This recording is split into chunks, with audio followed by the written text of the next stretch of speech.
फैजी साहब और ब्रिगेडियर साहब, आप भी प्रिसाइज रहिएगा क्योंकि मैं बड़ा डायरेक्ट क्वेश्चन लेकर आप दोनों के पास आने। फैजी साहब, अक़वाम मुत्तहिदा में करारदाद, आलमी अदालत इंसाफ से रुजू या फिर वर्ल्ड बैंक से मीडिएशन के लिए राब्ता, फौरी तौर पर पाकिस्तान को किस ऑप्शन की तरफ बढ़ना चाहिए? फैजी साहब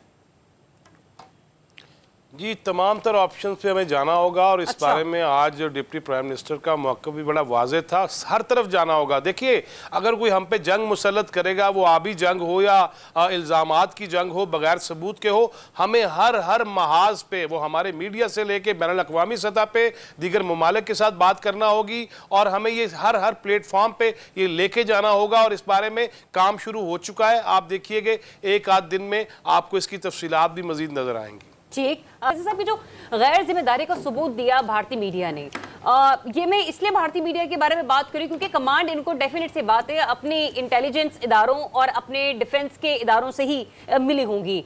अब भी 40 घंटे गुजर गए हैं, गालिबन शायद इससे भी काफी वक्त बीत गया है। कोई एक ऐसी ठोस शवाहिद या सबूत नहीं दिए जा सके हैं कि जिसमें बराह रास्त पाकिस्तान के इन्वॉल्व होने के कोई भी सबूत मौजूद हो। तो किस तरीके से भारत जो प्रोपेगेट करता रहा है और सरहद के उस पार से बयानियां चल रहा है, अभी तक इतनी हिम्मत नहीं हुई है कि ऑफिशियली बैठकर पाकिस्तान का नाम लिया जा सके।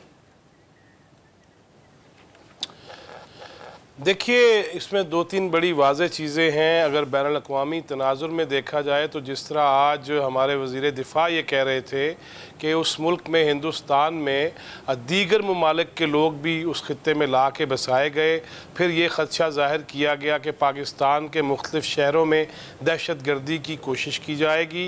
ये सारी चीज़ें देखते हुए तो बड़ा वाज़ेह और साफ़ नज़र आ रहा है कि हिंदुस्तान ने एक सोचे समझे मंसूबे के तहत ये फॉल्स फ्लैग ऑपरेशन जो न के सामने लाया, बल्कि अन्नेवा और अट्ठोअट्ठ वो जिस तरह भौंकना शुरू किया गया पाकिस्तान के हवाले से। कुछ अर्सा पहले आर्मी चीफ के बयान पे भी इसी तरह उनका मीडिया तिलमिला उठा था और वो कह रहा था जी कि एक मौलवी की सूरत में है जब उन्होंने आयात पढ़ी थी।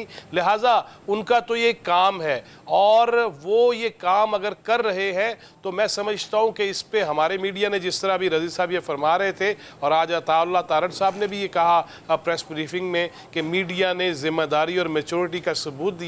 लिहाजा हमें मजीद मैच्योरिटी का सबूत देते हुए ऐसी ही चीज़ों पे रिसर्च बेस्ड वो हमें प्रोग्राम करने चाहिए। व्लॉगर्स जो हैं या यूट्यूबर जो हैं उन्हें भी जज्बा हुब्बुल वतनी से सरशार होकर इन चीज़ों को सामने लाना चाहिए और पूरी दुनिया को ये बताना भी चाहिए कि देखिए वो हिंदुस्तान जो कहता है कि मैं चांद और सूरज पे हाथ भी लगाया हूँ, बस्तियाँ आबाद करूँगा, वो जो अपनी चीज़ों के ढंडोरे पीटता है कि हम बहुत तरक्की याफ्ता हैं, टेक्नोलॉजी में बहुत आगे हैं और बैरूनी दुनिया को ये तासुर देने की कोशिश करता है, हालांकि वो मुल्क है जहाँ पे गुर्बत इंतहाई ज़्यादा है, अफलास है। वहाँ पे आप अगर मैं तय दर तय चलता चला जाऊंगा तो किस कदर वहाँ पे गलाजत के ढेर हैं, किस कदर वहाँ गुर्बत के बायस जो गुर्दे बेचने का काम है, जिस्म फरोशी का काम है, वो भी उसी हिंदुस्तान में हो रहा है। लिहाजा उस मुल्क का इस तरह से मीडिया के ज़रिए पाकिस्तान के ख़िलाफ़ प्रोपेगेंडा करना, प्रोपेगेट करना, ये उनके मुंह पे ही आ गया। देखिए, अभी आपने बात की 48 घंटे हो गए तो वो जो उन्होंने कहा था कि इतने लोग कत्ल हो गए हैं,